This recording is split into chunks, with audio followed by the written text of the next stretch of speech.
Music is such a major influence when it comes to video games, and honestly that's an understatement. The music that a video game provides will enhance any situation that occurs, whether it may be a boss fight, a certain level within a video game, an emotional scene within the story, and so much more. I cannot tell you how much of a treasure music really is. It's something that moves and stirs the emotions, takes control of an entire scene, or brings it to life that will send chills down my own spine. And so today, I wanted to make a video talking and ranking my top 10 favorite complete soundtracks in video games. And what I mean by that, just to clarify, is that I'm including the entire soundtrack for each entry in today's video. There are certain singular soundtracks that alone are some of my favorites, but like the other soundtracks within the same game are subpar from my perspective. So I'm looking at the entire game and what it provides from a musical standpoint as a whole. Now, before I begin, I would actually like to know some of your favorite complete soundtracks. I think that would be a lot of fun to go through within the comment section, and of course, a like would be super appreciated, helps with the algorithm, and if you do enjoy the video, be sure to subscribe. You know, all that stuff that YouTubers ask for. So without further ado, my name is Josh, and I hope you guys enjoy my top 10 favorite complete soundtracks in video games.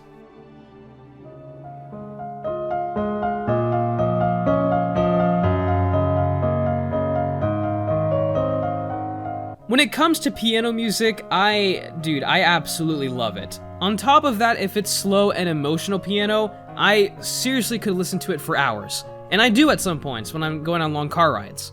To the Moon has a very simplistic soundtrack, but more than half of it involves piano, so of course I adore the music that this game provides.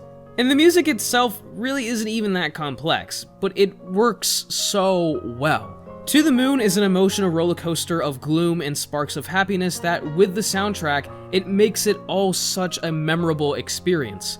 Music should represent the emotion and tension of stories within video games, and To the Moon utilizes music in that specific way, to make the player, including myself, attached to the characters and what they have suffered through. Now, even though this game is only 4 hours, it succeeded in making me feel close with these characters. Between River's diagnosis of Asperger's syndrome, Johnny's death, Joey's death, and seeing Johnny fulfill his dream, the music is right along with it, supporting the crucial points of the story.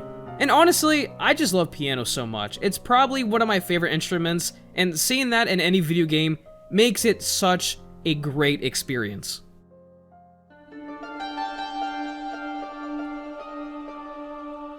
Shadow of the Colossus is certainly a mysterious game.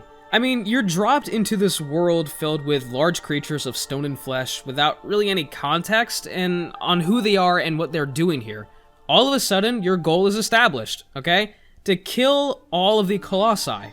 The Colossi, I should mention, are perhaps some of my favorite creatures in gaming, partly because of the looming mystery behind them, and you know what adds on to that mystery?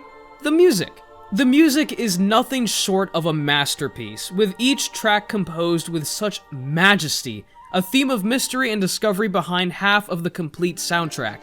The other half of the soundtrack deals with the encounters, the life-threatening situations of the Colossi, and here we experience the tracks like Revived Power, A Violent Encounter, The Opened Way, and you know, they're such iconic tracks that I can listen to for hours at a time.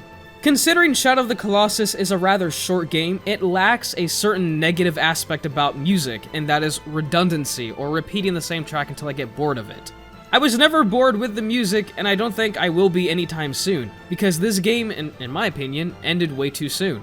Now, just like all other games I will talk about today, these soundtracks not only help visualize the tension of staring these behemoths in the face, but they enhance the mysteriousness of this game. Shadow of the Colossus is still a shrouded veil of unknowns. Nobody can really pinpoint what the lore is or who even the Colossi really are. The only thing we are left with to remember are the Colossi themselves, the shredded memories of speculation, and of course, the amazing music.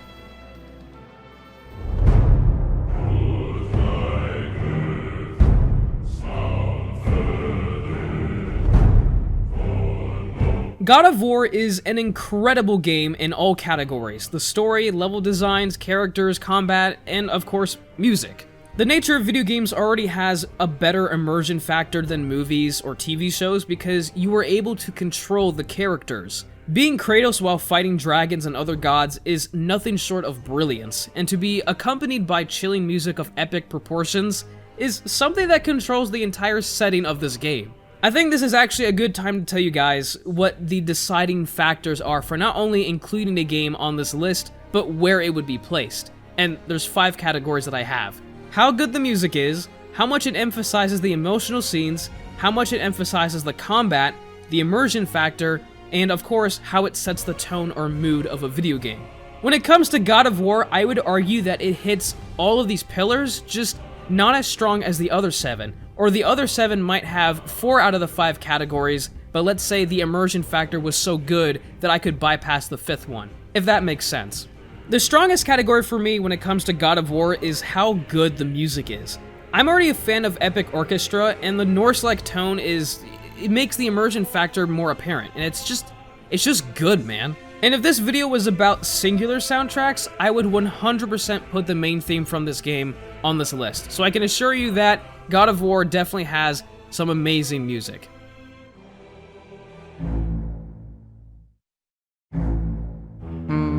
Luigi's Mansion, it really does hold a special place in my heart, because it's the first game that I ever personally owned.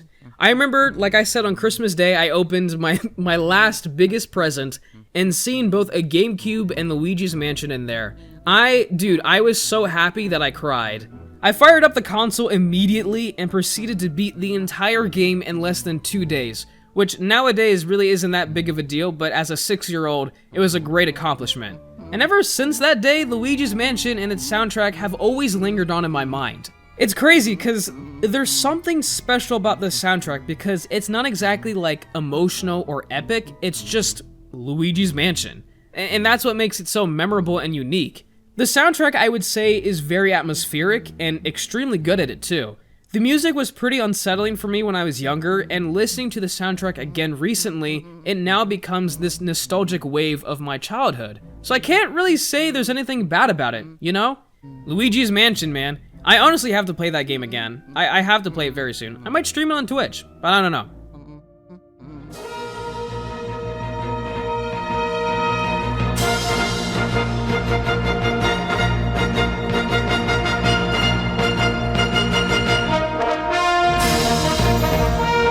One of my favorite franchises ever in gaming.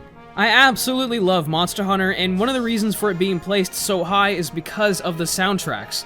The variety of monster and area themes is like unmatched. I can't say there is another game with that much content in the music category. I mean, come on, you have Glavenus' theme, Zenogre's theme, Nergigante's theme, Diamorales, The Rotten Vale, Frozen Seaweed, Narcocuga, Misty Peaks, Brachydios, and like I could go on. And the thing is that every single soundtrack is really good. You would think that there would be at least a couple soundtracks that I don't like. No, I'm being completely honest when I say that I love every single soundtrack in this game. And not only is there variety, but each track stands out individually. No 2 tracks feel the same. Some music represents the music and its personality or the area that you are fighting within.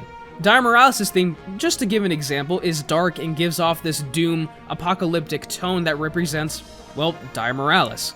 Not to mention that the theme sounds great. It's probably one of my favorite themes in the game. Not only is there variety in battle themes, but there actually is quite a bit of atmospheric music too, and this was more so introduced in Iceborne. Iceborne also had some more orchestrated performances during the introduction, the credits, and certain parts of the story. And you know what? To my surprise, they were actually pretty good. Like, I didn't like the story, but the music was really nice. Monster Hunter always had and always will have great music, without a doubt in my mind.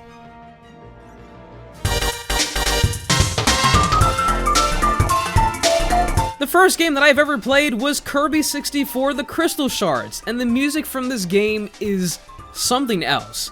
I can't even describe to you how much nostalgia is wrapped around this soundtrack for me. I love it so much. The best way that I can describe this soundtrack is that it sounds like the core idea of experiencing a video game. A fun, exciting adventure where it's just you and the game. I mean, that's what the soundtrack sounds like to me. I really can't, describe it. It's like nostalgia in all of its essence captured into one complete soundtrack, but it goes a little bit deeper than that. I've always loved video games ever since I was 4 years old, and I remember playing Kirby 64 when some relatives were staying at the house, like super early in the morning, and I just played the game all day. Because video games were and still are such a major component of inspiration and fun in my life, and considering Kirby 64 was the first game I remember playing, it really is the cornerstone, a staple if you will, for my love in video games. And just hearing the soundtrack for this game brings me back to a simpler time, where anything could be solved with a bit of gaming. But as you're about to witness, my taste in games they've changed quite a bit.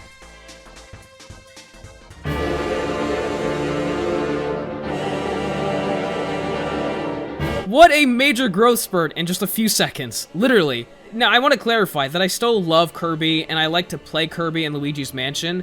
It's just that games like Dark Souls 3 I play more frequently now. Dark Souls has amazing music, there's no argument against that. But what I think highlights this music in my mind is that the majority of the time you are playing Dark Souls is in complete silence. And the absence of music when exploring the universe makes it so that when there is music, it makes it all the more memorable. Jumping into a boss arena for the first time and hearing that subtle buildup of the Abyss Watchers or the sudden boom from Soul of Cinder, it really stands out like nothing else I've seen. It's ironic because I'm looking at how the music emphasizes all parts of the game, and the fact that almost all the music in Dark Souls 3 is battle music and that it's this far down the list, it really says how much I love this music. Though it doesn't have as much emotional impact, unlike number 3.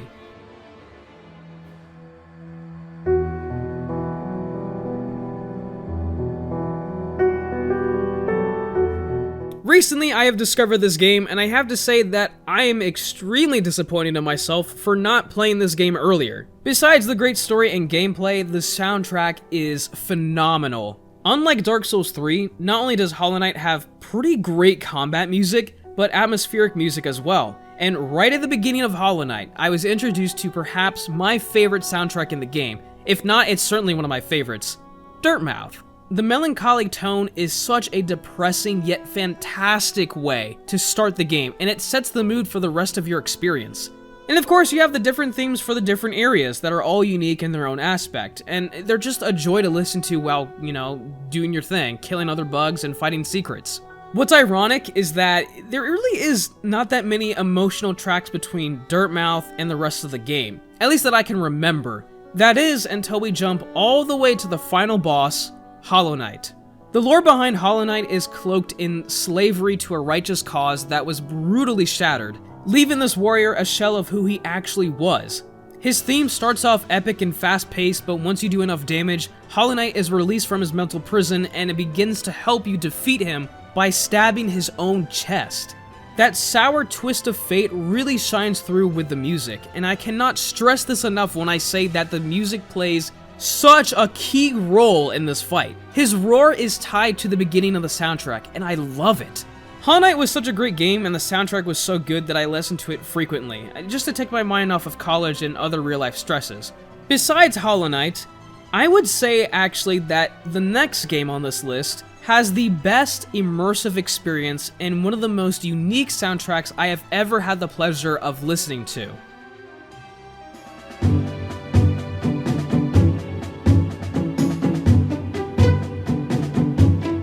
Twilight Princess is not only my favorite Zelda game, it's actually one of my favorite games of all time. It's just a great experience from start to finish. When it comes to music, the best way that I can describe it is Zelda does the best job of making music that provides immersion and a whole new level of creativity.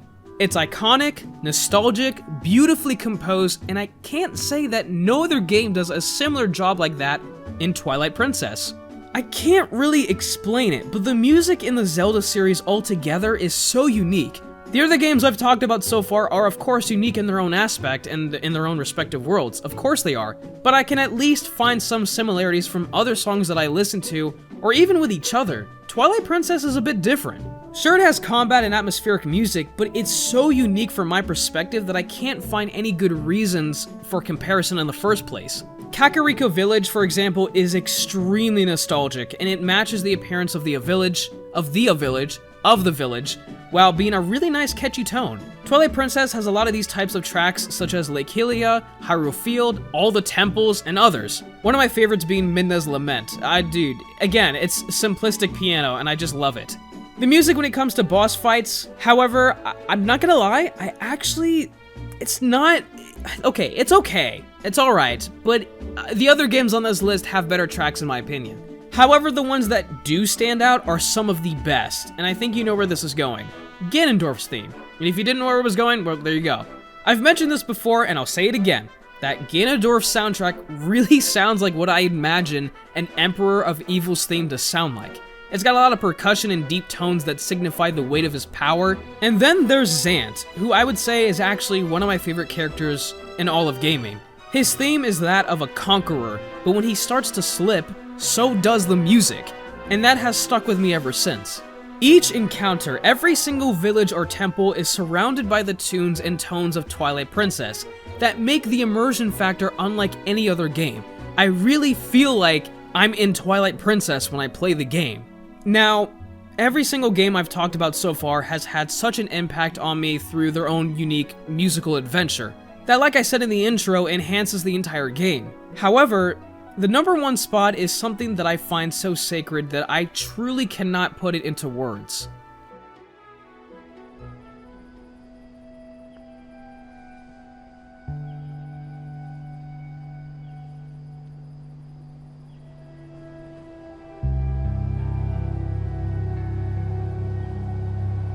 I cannot tell you how much I love this game. When it comes to story games, the Last of Us series is my absolute favorite, and nothing even comes close to it. The emotion that builds throughout the story is so alluring in a way that no other game can do. I cried at certain points throughout this game, and trust me when I say that I do not cry. I don't. I feel the emotions, I'm an emotional guy, but I don't cry. One of the moments that stuck out with me the most is when Joel's biological daughter, Sarah, is shot and killed. I seriously teared up during that scene, and again, I can't say that it happens often. I find The Last of Us to be such a sacred game because it is such a masterpiece on a mental level, how much it influences and sets the bar so high up that no other game can reach it from my perspective. But now, of course, I want to talk about the music. The music in this game is godly. Every single track represents the gloomy world of the infected ruling the earth, rendering The Last of Us into scumbags of murder and mistrust. The music speaks volume about the dire situation and consequences of the remaining population. Even the title screen has a melancholic tone to it that prepares the player for a world of emotion. What I find interesting, though, about the soundtrack is that the music makes me feel nostalgic, and yet I was introduced to this game this year. So that personally speaks volume of how powerful this soundtrack really is.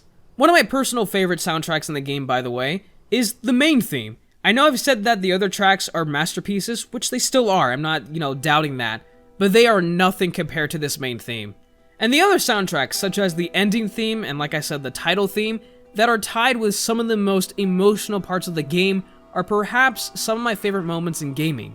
Music is something that brings emotion, messes with the heart, and allows for someone like myself to feel pain from a fictional experience. That is how powerful music should always be. Again, it's difficult for me to even talk about how amazing this music really is to me. I cannot put it into words. Thank you guys so much for watching. Again, I would love to hear about your favorite soundtracks.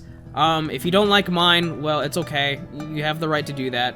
But yeah, I don't really have anything else to say. You would think that the more I make YouTube videos, the more I would understand how to end a video, but I really don't. But yeah, if you did enjoy this video, be sure to leave a like and to subscribe for more content like this. And I'll see you guys in the next video. Take care, everyone, and stay safe.